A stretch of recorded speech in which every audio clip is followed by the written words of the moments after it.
Absolutely. What a great song. Where'd that come from? I think I was just working out, and I have a workout playlist, and that one popped up on the workout playlist. I'm hitting the treadmill, and then I played it one more time, and then I looked at the lyrics, and I was just like, man, that's going to be our motto this year. And so I got some shirts made for the guys, got some hats made, and I just feel like this is a small thing that the guys would like, just to have some sort of motto.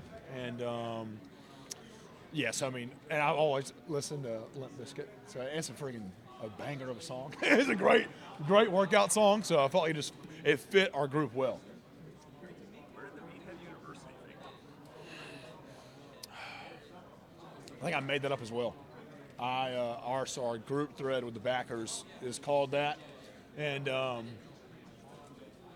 just made it up.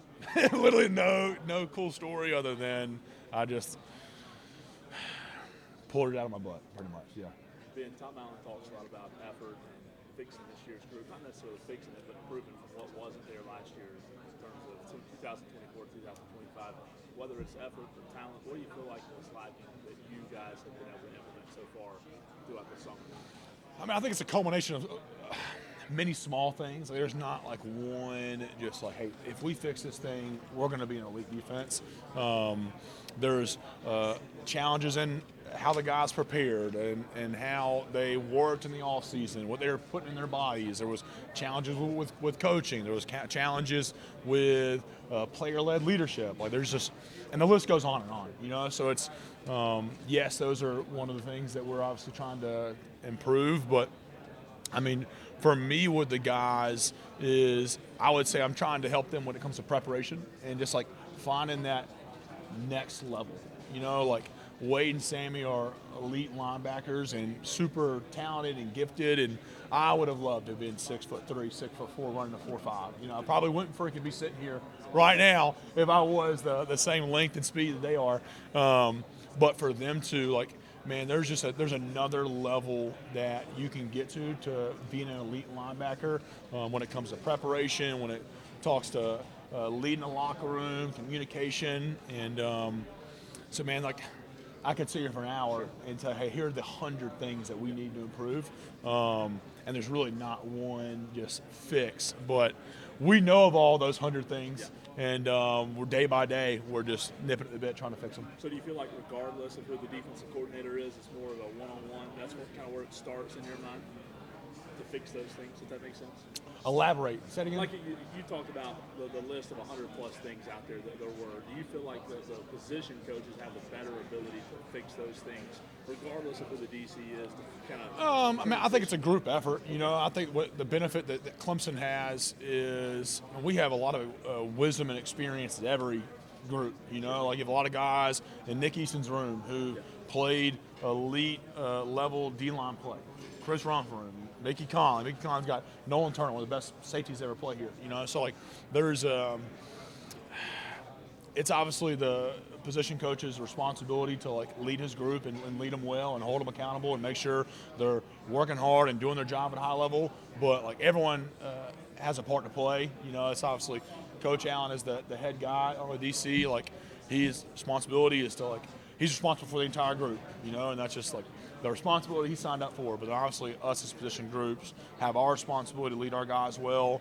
Our assistants have their job to help us lead them well. And then also the guys have the responsibility to like handle their business. Like they're grown men, you know, like the way of college football has changed a little bit than how it was when I played. Like you got money involved now. This is a little bit of a business, you know, like it's not just like playing football. You know, you have a responsibility to handle your freaking business, you know, so it's not one guy's responsibility. It doesn't fall on one guy.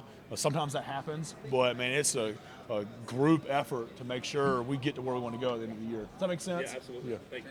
Ben, as far as handling your business as a player, what do you think you learned from those days, obviously reaching the championship level that you now impart on the current guys coming on? Yeah, so one of the things that, I mean, I've said this in 2016, standing on that stage in Tampa about, man, controlling the input, like controlling the things that you can control and not worrying about, man, if you're 6 foot, 6'3", whether you have 50 tackles or 130, man, you got to focus on the things that are in your control. And I think that's one of the things. I spoke to CJ Cooper Taylor 2 nights ago, called me on Sunday night, just asking questions that were kind of like output.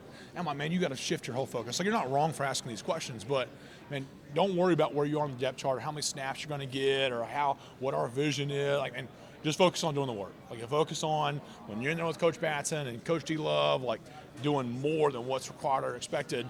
And then once we get into fall camp, like, man, preparing at a high level, like coming in consistently. We got to see you like in this film room more than what we're asking you to do on your own time.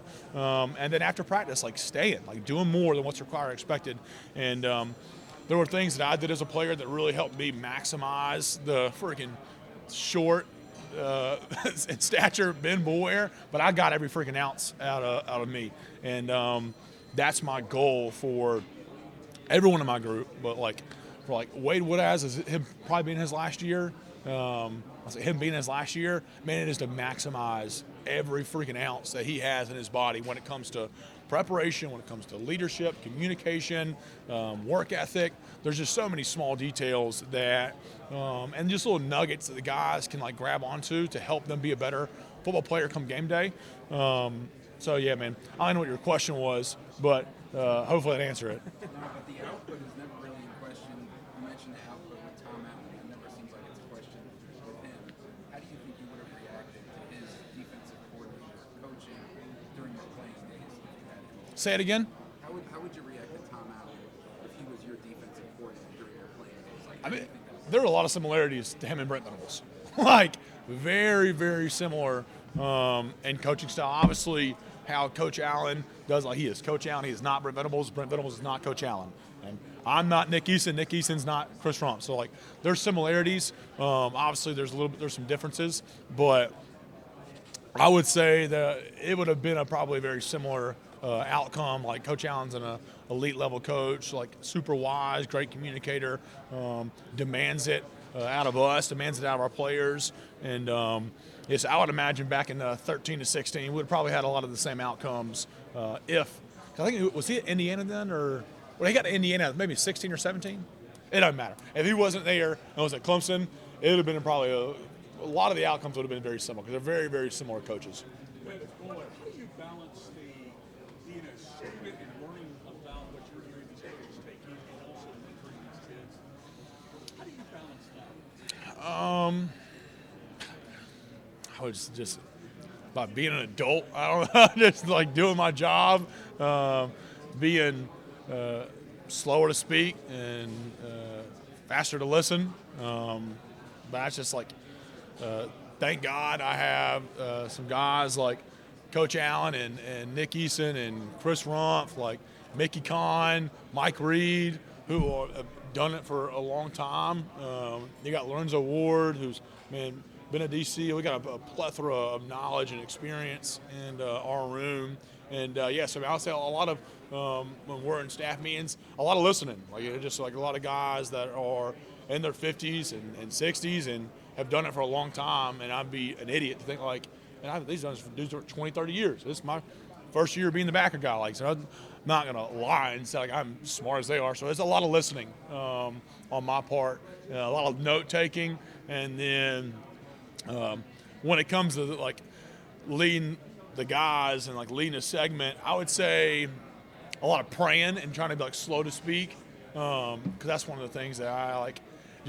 I've had a challenge with over the past probably 10 years of my life. I just let it freaking rip. I just like say what I want to say. And now, when you're leading a group of 13 to 14 very impressionable like college dudes, you got to be super slow to speak, and you got to think before you talk. So a lot of listening and a lot of patience on my end, if that answers your question.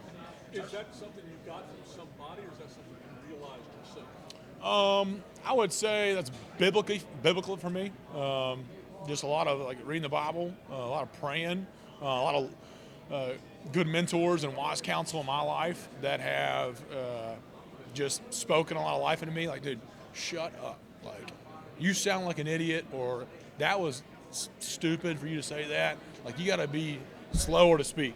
And obviously, some of y'all were here in my playing days, and man, I had some clips, And that's like, mine was the 20, 21-year-old Ben. Like most college dudes are meatheads. And over the past 10 years of life, it's just like I've done a lot of leading people and done a lot of communicating and just got a lot of I have good wise counsel in my life that I have given permission to speak into me and help me be a better man, be a better husband, be a better father.